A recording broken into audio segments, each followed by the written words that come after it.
Often I see a lot of focus being on the visualizations, right? Beautiful charts.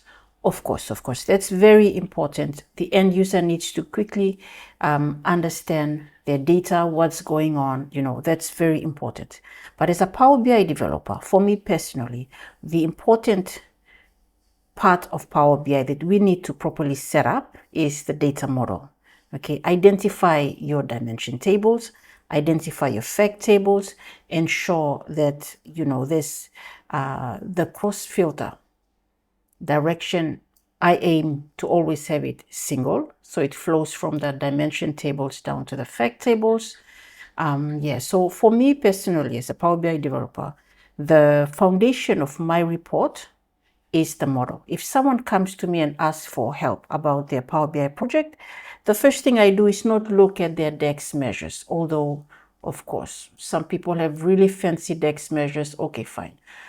I don't even look at the visual. I look at their data model.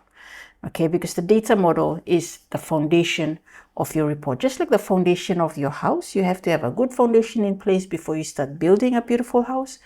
For me, in Power BI, the data model is the foundation of the report. So get this right, and then you can go on to the visualization and have beautiful visuals and, set up beautiful stuff for the end users and create all your fancy decks.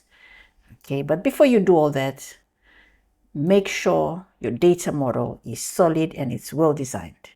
And of course, I always use the star schema model, which we have our dimension tables and we have our fact tables. And always a one-to-many relationship, one attached to the dimension tables and the many on the fact tables. Okay, if you want to know more information about how to model your data in Power BI, email me. I'll put my contact below, and I'm also launching my course very soon, so contact me if you're interested.